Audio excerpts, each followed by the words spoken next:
This is a review recap of Once Upon a Time, episode 2 of the 4th season, titled Whiteout. Okay. Also, in search for her sister, she decides to cause this. She accidentally causes a blackout when she puts up an ice wall around the town of Storybrooke to prevent anybody from leaving. Emma, David, and Hook go to investigate. Emma sees Elsa within the snow. Goes to talk to her. David scares her. David and Hook unknowingly scares her with, their hook and their gun. She causes a sort of a cave-in, trapping her and Emma inside. Emma starts to freeze to death, and Emma tells David, that she's looking for her sister Anna. If you find Anna, she'll let us free. They go to the butcher, who happens to be Bo Peep. They retrieve Bo Peep's staff. Go back to the ice. David tells Elsa some words of encouragement in order to get her to melt the ice. She melts the ice, gets Emma out, and then they go to warm up Emma. Snow comes in.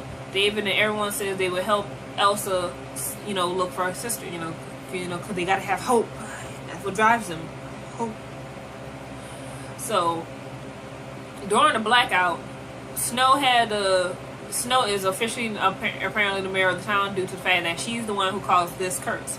So, everybody's looking to her. She ends up going into this tirade of how she's tired, she's sleeping. She understands why Regina cast the curse in the first place. It wasn't because she was evil, because of you.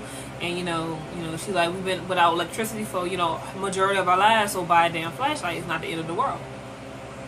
But then she eventually follows this fuel pipe, turns the fuel on, puts on the back electricity. Regina's still upset over the fact that, Mary Marion's back, and then, she's supposed to be Robin Hood, but, he wants to, keep his, his vows to his wife, so he's back with his wife. So Regina's don't want to talk to nobody, especially Emma. But Henry was, Henry made her this basketball. He's gonna try to cheer her up, wine, chocolates, and stuff like that. But she doesn't even want to see him. But when the blackout is, the electricity comes back on, he goes to her house, fusses, yells through the door saying, I'm not gonna go away, even though you want me to. I'm gonna be here, saying you're my mom, I love you, all this stuff. She eventually opens the door and hugs him and embraces him in a hug. So that's all that happened in Storybrooke. In the Enchanted Forest past, Anna arrives in Enchanted Forest where she meets David. This is David before he became a prince, because he has super long hair. David knows his Anna because he's friends with Kristoff, so this is how they kind of connect. So Anna kind of tells him that she needs help with this secret mission, but she's not really explaining what it is. I'm guessing that she doesn't know that there's magic in the Enchanted Forest, And so they are then interrupted by Bo Peep, who happens to be a ruthless warlord. She's not the sweet little, Bo Peep that we all know and love. So she tells, David and his mother that, she wants, what to do. You're dead already and all this stuff. She's a warlord. So she puts this little enchantment on them using her staff, saying that, you're pretty much now part of my flock. I will find you if I need to. And then she, goes away. Anna teaches,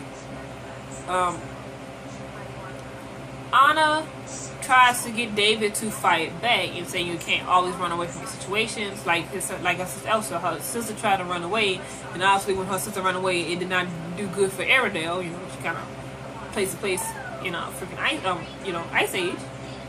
But that's what she's telling David, you can't run. You run away from this, you're gonna be running from other stuff all your life. So David's like, I'm not running away. And he goes into the sad story about his dad, and he was pretty much alcoholic and died in a drunk cart accident. But when Bo Peep does come back, to collect her dues, David does fight her back, and Elsa and Emma, Anna, she's proud of David, for standing up for himself. So David gives Anna his horse so she can go, finish her mission. And his mom packs her some sandwiches. To Anna, she responds, "Sandwiches? I love sandwiches." And she also gives Anna the name of the person who can help her. So as she rides off, she reads the paper. It says Rumpelstiltskin, who is actually watching her through a crystal ball, and laughs. So the end of the episode, we see Grumpy heading into this ice cream parlor, and he's like, wondering how she kept her ice cream frozen during this, blackout, because everything was off. So we found out the woman has similar powers to Elsa. She has frozen powers, and we see a freeze, a wall behind her. to find out in the promo that she's the Snow Queen.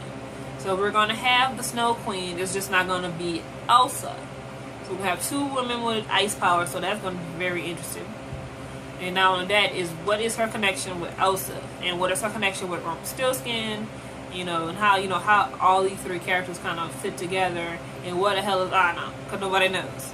Because I don't know what from given what the time frame is going, Anna has been missing since before Prince Charming became Prince Charming. So we're talking about way before the curse ever freaking enacted by Regina. And not only that, we're also supposed to be seeing Hans make his debut sometime this episode. So sometime this season. So that's definitely going to be interesting. So that's all for Once Upon a Time, Season 4, Episode 2, titled Whiteout. Comment, rate, subscribe, and I'll see you guys next Sunday. Deuces.